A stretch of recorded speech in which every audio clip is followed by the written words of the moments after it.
Guys, যারা যারা বলতেছেন আমার খোপটা কিভাবে রং করলাম, কোন ডিজাইন, কে ডিজাইনটা দিয়ে দিল, তো ডিজাইনটা আমি নিজের হাতেই দিছি, রংটাও আমি নিজের হাতে করছি।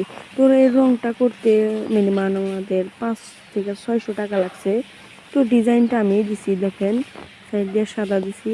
তো ডিজাইনটা কেমন হয়েছে কমেন্টে জানান। এক ভাই কমেন্ট করছে খোপটা কত দিয়ে কিনছি, আমি তো নেক্সট আগের ভিডিওতে বলে দিচ্ছি খোপটা আমার দাদা বানিয়েছিল, পরে দাদার কাছ থেকে আমি নিয়ে নিচ্ছি 5,000 টাকা। তো এই যে 3টা কবিতা দেখতে পাচ্ছেন, উপরেরটা কিন্তু নর, এইটার জোড়াই, এইটার বাচ্চা কিন্তু এইটা নর বেরিয়েছে। তো এটার জন্য একটা পায়রি দরকার আমার, পায়রিটা অনেক দিনের খুঁজতেছি পাচ্ছি না, দেখি দেন কালকে হারে যাব, দেখি পাই কিনা। তো এই ঘিয়াচুল্লি, গিরিবাজ এবং